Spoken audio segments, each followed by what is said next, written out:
Hello everyone, hope we're all good. Thanks for all your support. Boom, there's the show. All or nothing. Okay, I got when I first got clean in 2000 and 2005, 2004, 2005, I lived in Bristol and I was, I'll tell you about this one, right? I'm brand new, out the wrapper, right? Raw to life.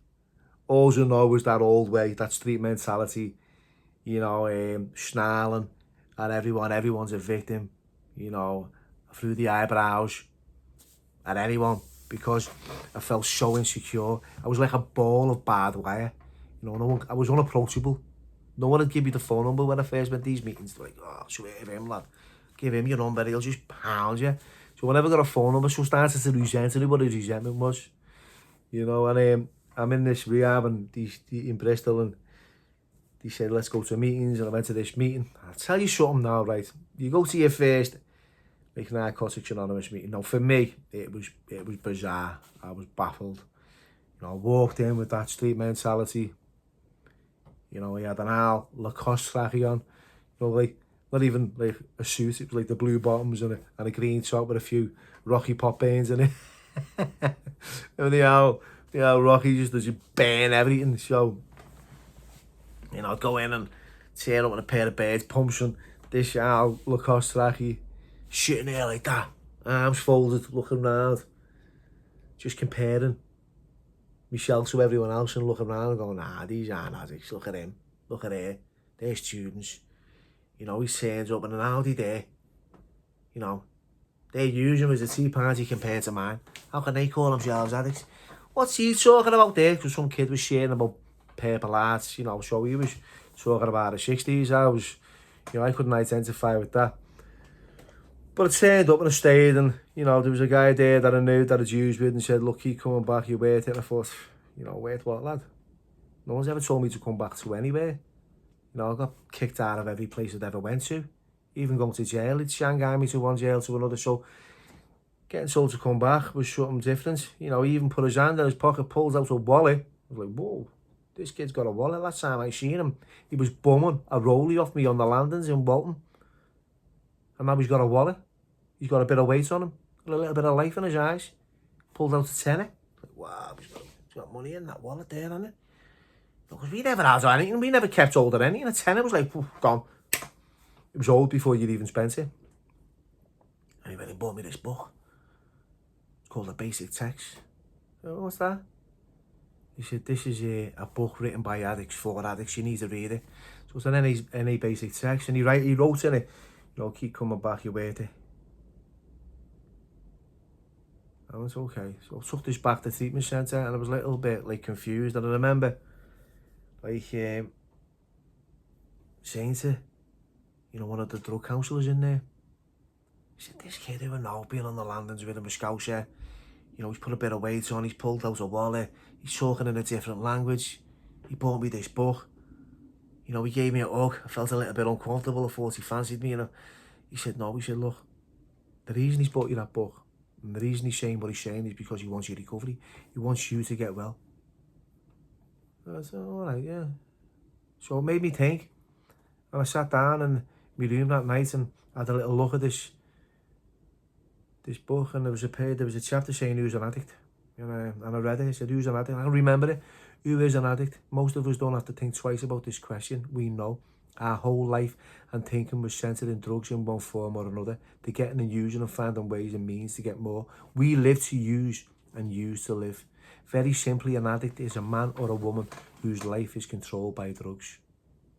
Right, and I read that and I thought, that's it, my life is controlled by drugs. Very simply written. I could identify with it. That's all I went back to these meetings. And I was still a little bit unsure. And I remember at the end of the meeting, he used to do this serenity prayer and everyone had hold hands. And I was like, oh, not happening. Not holding anyone's hand. He said, come on, Bill, just get in. So I squeezed myself in between these two girls, right? They looked all right. I had all of these two birds' hands. I thought, there's no way I'm holding a fella's hand on a bird's hand. Bit weird, that. She's got these two birds' hands. And at the end, you know, you do a serenity prayer, God grant me the serenity to accept the things I cannot change, the courage to change the things I can, and the wisdom to know the difference. You know, it took a while for me to learn that and recite it. And this girl looked at me, right, and it looked like it was out of a movie. Blonde hair, curly, red lips. She looked at me. Keep coming back. I actually thought she fancied me, right? I was just like, coming back. Wow. Fell in love immediately. Went back to the treatment centre with a big smile on my face. Couldn't wait for the next meeting. Started to iron a pair of jeans, pair of skinnies that I'd found, or borrowed off someone. Get a bit of bruise on. Right? That's it. This bird told me to keep coming back. I sat in that meeting, right, for the whole 90 minutes just like that. Just staring at it. Hoping she'd look and our eyes would look, and then, you know, colours would light up and we'd be running through, you know, the tulips together, you know, hand in hand, and live happily ever after. But no, that's just my fantasy. And at the end of the meeting, I'm like, made me way over that cool. You know, they call it terminally hip and fatally cool. I'm like, yeah, there she is. Just went to grab her hand, and some lad squeezed it before I got there, and I was like, having to hold his hand, fuming. You know, right. Bite your tongue on this one, Bill. Bite your tongue. She's got your bird's hand there. Right. At the end of the meeting, when he said, you know, the serenity prayer, I looked at it and I looked at him, and they were looking at each other, and she went, keep coming back. Ah, my head fell off. I was like, what the fuck? She just told him to come back. And straight away, she's a lesbian. I want to fuck you. I couldn't like really understand like the emotions and the feelings I was going through. I can remember, you know, like that was the first like experience clean of like anger and resentment and jealousy. You know, I started to identify how I felt. I was jealous. Okay, so I'm jealous. Why am I jealous? Because he's talking to this girl who I don't know, by the way. Yeah. He's I'm angry at him because he's got older than before me. He was just in a meeting doing his thing. Simple as. You know, it took a long time for me to get over myself. And I was overly dressed in self-obsession. You know, he said to me, you know, your madness is centered in your thinking. And I was like, okay, so I was doing everyone else's thinking. He thinks I'm a dickhead. Someone looked at me funny. Do you think, you know, he must think I'm a knobhead. That's what was going on for me. I was thinking about everyone else, you know, thinking what they were thinking. You know, and I soon realised that I had to kind of just like land and get total acceptance of who I was. You know, and I struggled at sitting meetings and I hear people talk about these glorious lifestyles that they had and feel envious. You know, people were talking about like going on holidays and, you know, going to work and taking the dog for a walk. My stories were all war stories. You know, I'd scared the life out of you. I'd tell you stories that would make your toenails curl. So I felt like a little bit left out and didn't know how to fit in. And I'll tell you something, I remember listening to someone share, and I'd go to another meeting and I'd share this story because I didn't feel worthy of the story I had. You know, I'd been nowhere, I'd been to prison. That's all it was for me. I'd been to prison all my life, you know, and I'd used in dark places. And then I've got this opportunity to stay clean. You know, and I grabbed it with both hands. And I encourage anyone out there, it doesn't have to be NACA or any fellowship. You know, if you've had enough and you're rock bottom, you know, just reach out.